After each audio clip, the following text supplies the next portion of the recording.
এছাড়া আমাদের পেরিং ডোপেল আছে, কাভারসিল, অ্যামাইডাজিন আছে, আমাদের বাস্টারলেমা, রিকগনিশন কম্বিনেশন ইন্ডামাইড আছে, কাভারসিল প্লাস, শুধু ইন্ডামাইড আছে নেটফ্লিক্স আছে, এবং পেরিং অ্যামলোডিপিন আছে কোভেরা। এছাড়া আমাদের লিফলেটার আছে ডাইমিক্রেনেমা। এগুলো আমাদের ইন্টেনশন, আমরা আমাদের দেশে মাত্র এই 8টা প্রোডাক্ট আমরা মার্কেটিং করি। তো স্যার আজকে সায়েন্টিফিক সেমিনারে সার্বিয়া সম্বন্ধে বলার উদ্দেশ্য হলো Serbia sir unlike others, Serbia only company ওয়ার্ল্ডে যারা ফাউন্ডেশন। সার্বিয়ার থেকে যে রিসার্চ হয় যেটা সম্পূর্ণ প্রফিট হয়, প্রফিটটা ফার্দার আবার রিইনভেস্ট হয় নতুন রিসার্চ। কারণ এটার কোনো শেয়ার হোল্ডার নেই, এটার কোনো তত্ত্বাবধায়ক বা এটার কোনো মালিক নেই, সম্পূর্ণ একটা ফাউন্ডেশন। ফাউন্ডেশন এরকম যে ফাউন্ডেশন ইচ্ছে করলে ফ্যামিলি কেউ এটাকে টেক কেয়ার করতে পারবে। এখানে শুধু এমপ্লয়ীদের মধ্যে থেকে চেয়ারম্যান নির্বাচন হয় এবং তারাই কোম্পানিটাকে সম্পূর্ণ রান করে, এবং এখান থেকে যা প্রফিট হবে ফার্দার রিইনভেস্ট হবে। আবার যখন আপনি আমি কেউ থাকবো না, তখনও এই আপনার আজকের একটা প্রেসক্রিপশন সেদিন সেই নতুন রিসার্চে আবার ভূমিকা রাখে। সো আপনার এই মানে পদযাত্রায় আমরা আপনাদের সঙ্গে থাকতে চাই সার্ভেন হিসেবে। আজকের সায়েন্টিফিক সেমিনারে একটু সবাইকে ওয়েলকাম করি। আজকের scientific seminar mainly chronic venous disease এবং সেখানে ম্যানেজমেন্ট স্ট্র্যাটেজি এবং রোল অফ MPFF, এটা নিয়ে এই MPFF ডেভেলপমেন্ট নিয়ে এখানে কিছু ডিসকাশন, সঙ্গে আপনার disease manifestation guideline and other statement procedure নিয়ে আলোচনা করবেন। তো আজকে প্রতিষ্ঠান এই আয়োজনে আজকে আমাদের স্পিকার হিসেবে থাকবেন ডক্টর মোহাম্মদ ইফাজ সামি। আমি তাকে সবার পক্ষ থেকে আমি ধন্যবাদ জানাই যে উনি এত একটা সাহসী ভূমিকা নেওয়ার জন্য। এবং সেই সঙ্গে এই আজকের আয়োজনে চেয়ারপারসন হিসেবে থাকবেন প্রফেসর ইশতিয়াক আহমেদ দীপু স্যার। স্যারকে আমি আসন গ্রহণ করার জন্য রিকোয়েস্ট করব। সেই সঙ্গে আজকে স্যার প্যানেলে থাকবেন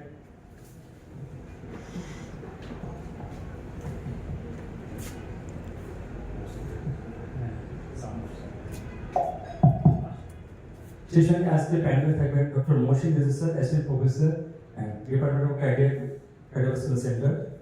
সেই সঙ্গে আমাদের সঙ্গে আরেকজন থাকবেন doctor Tanvir Rahman sir, assistant professor cardiovascular centre ডিএমসিএস।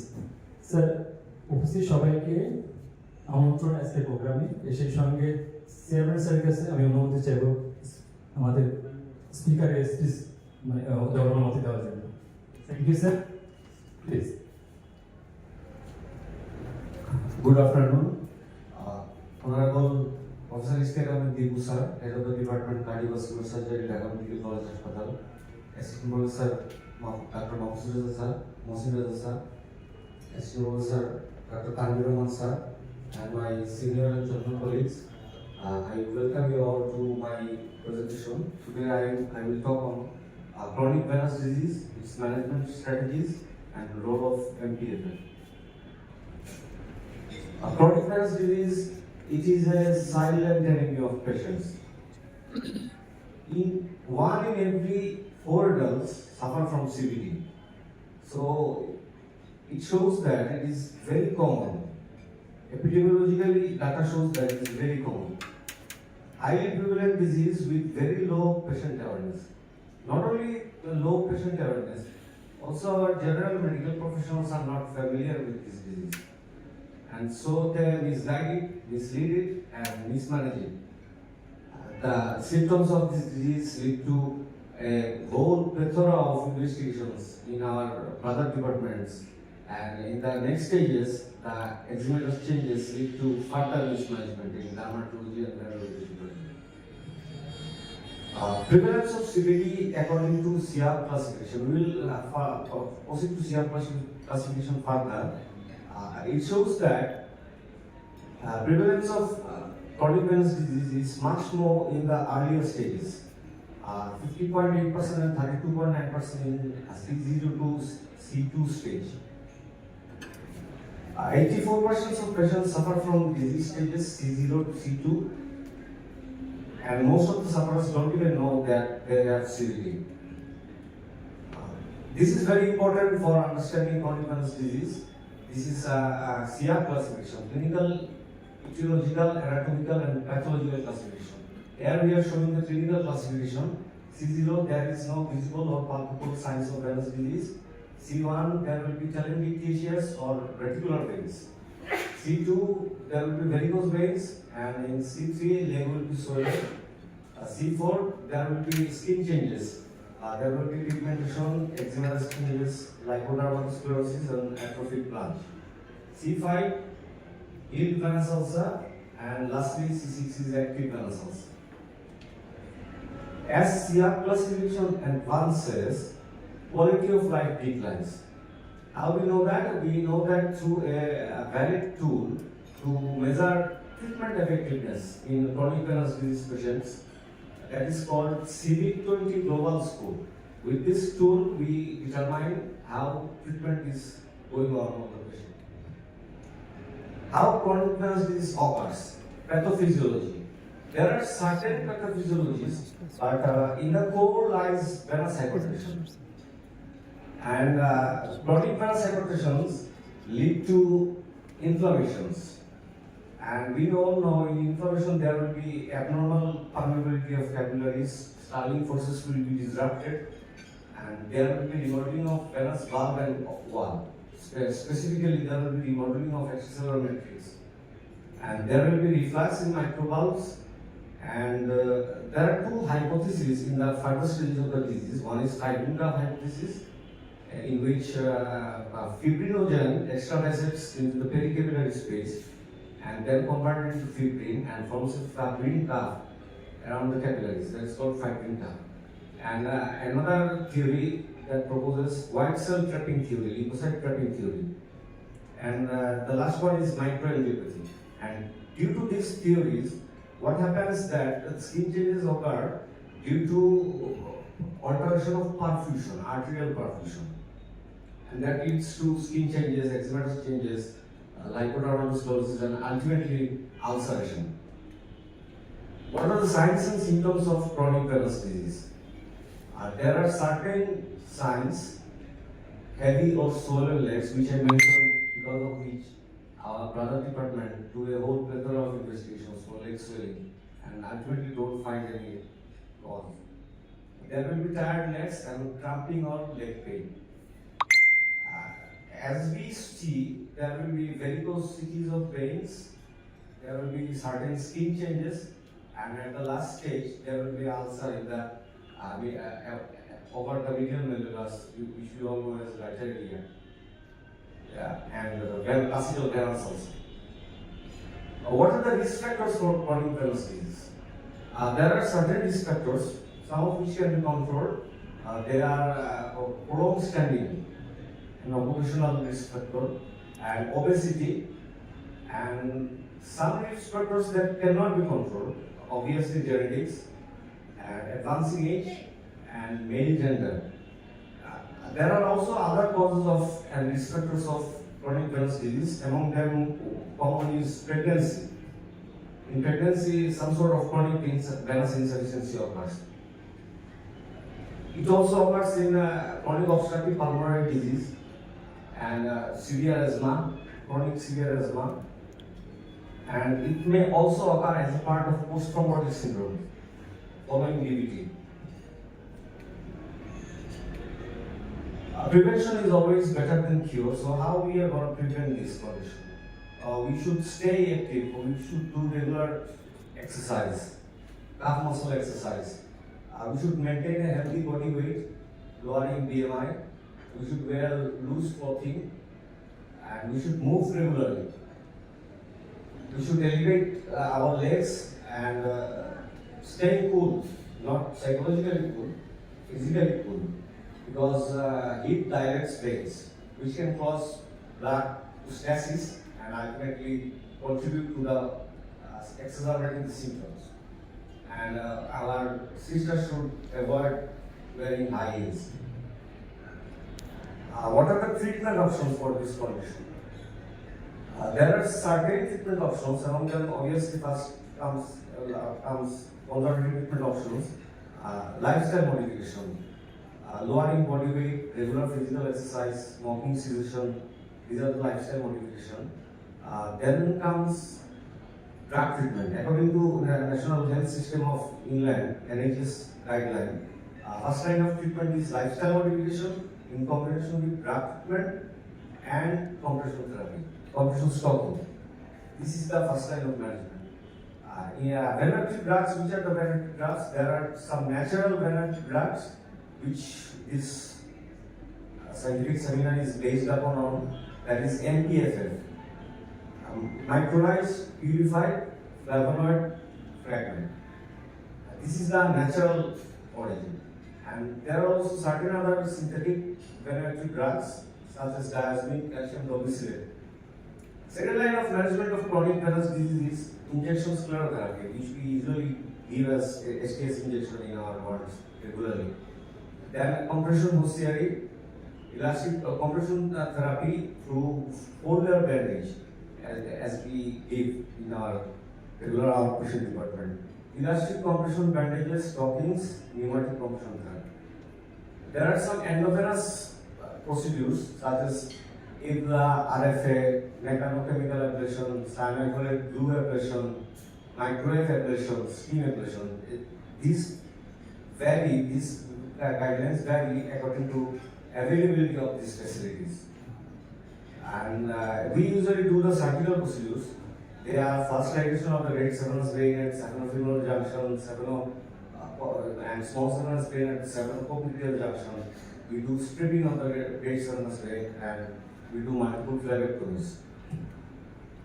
But which treatment option can fully eliminate the disease from the very core? To be honest, this is combination of all the modalities. Lifestyle changes, drugs, intervention and surgical treatment. This is what we are talking about in this scientific seminar, that is micronized purified flavonoid fragment. Teflon. They have the original product. This is natural origin derived from small oranges. Small oranges less than 2 micrometer diameter. How they work? They inhibit inflammation. It's an anti-inflammatory drug, and they increase venous tone, and they protect microcirculation and increase flow through the microcirculation. How they increase venous tone? They actually do it by inhibiting degradation of norepinephrine. And lastly, they improve lymphatic drainage by lowering endolymphatic pressure. This is a clear idea of how MPFF acts at the root of the disease by lowering inflammation. Here it is. We talked about the leukocyte trapping theory. There will be rolling leukocytes and sticking leukocytes. And these leukocytes, these rolling and sticking leukocytes, release cytokine and ultimately start the inflammatory process. And what MPFF does, they lower them. And this is a graphical representation of a bar chart showing that Teflon, in comparison with other venoactive drugs such as diazepam and hesperidine, Teflon lowers it far better. It's visible. But which is the most effective natural MPFF? Obviously, it is Teflon. It is the original product. They were primarily involved with the development of this product.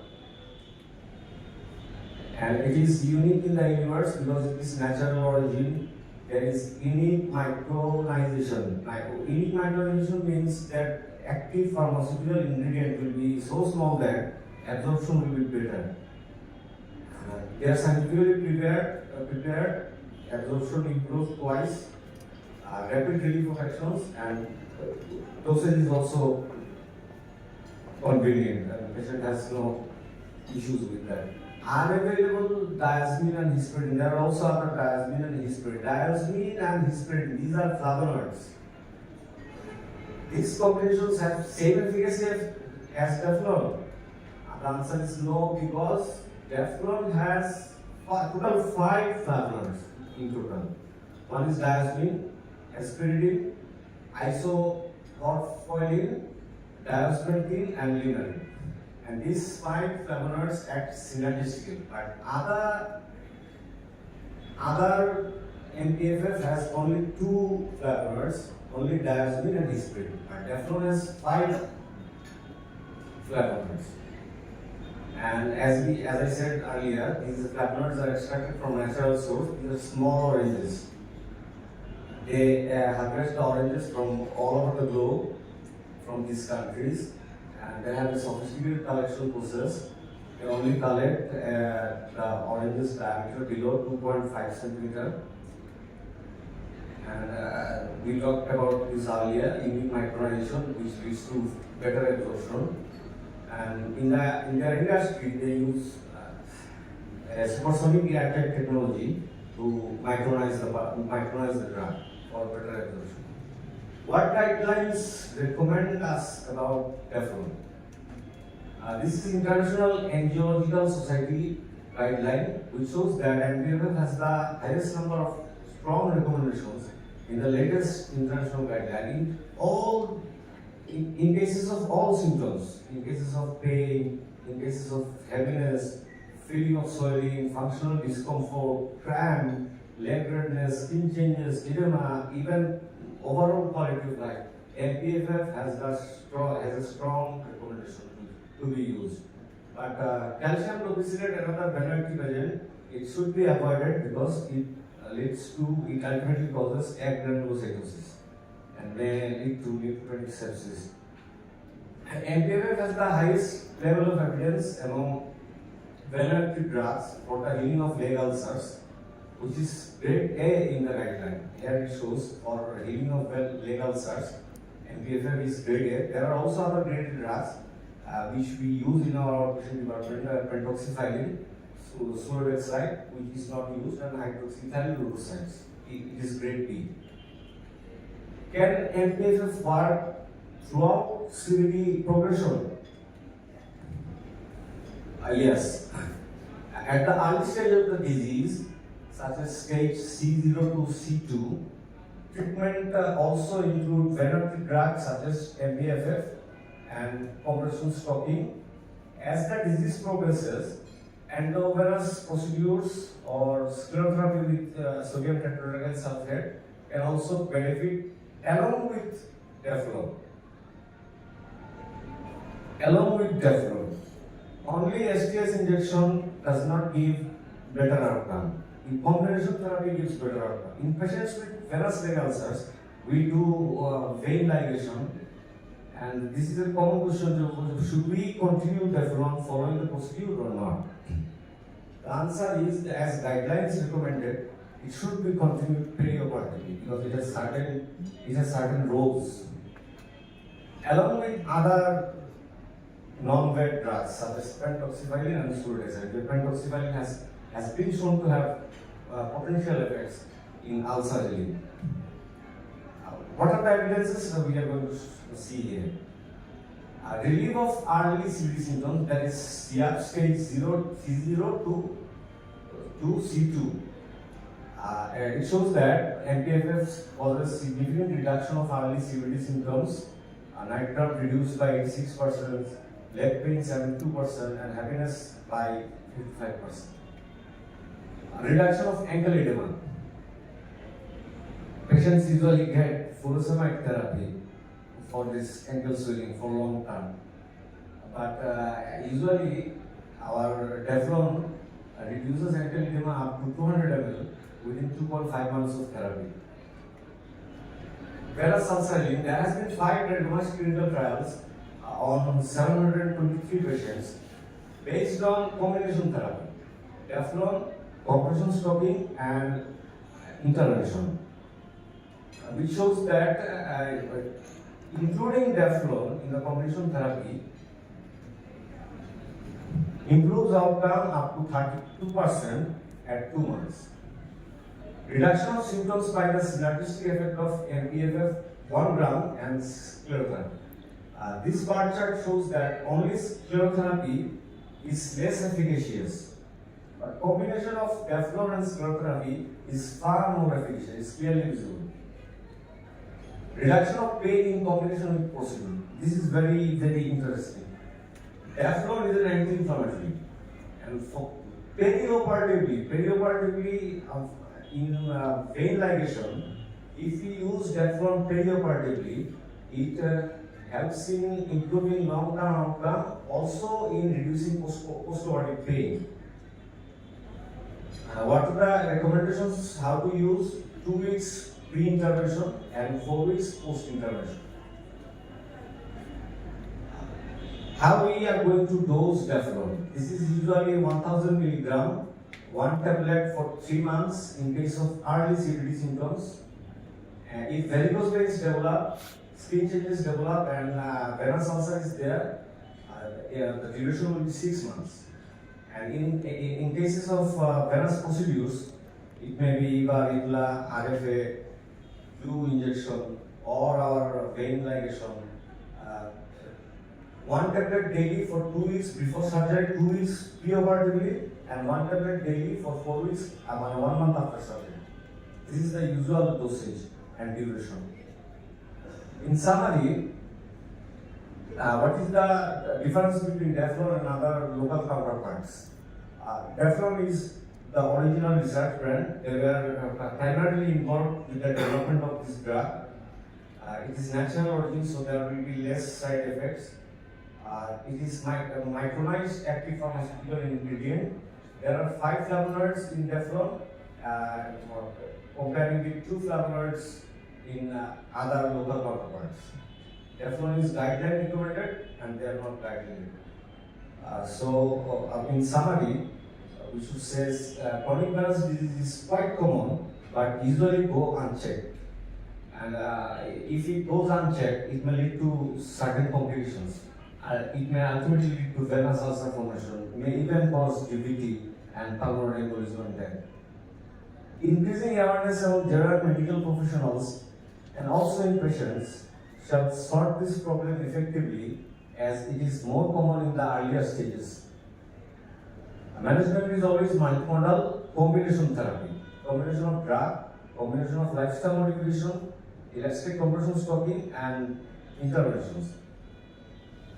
Combination therapy including MPFF in appropriate dose and duration improves outcome in long term regardless of other therapeutic, interventional, and surgical options. This is what I have to say all. Thank you.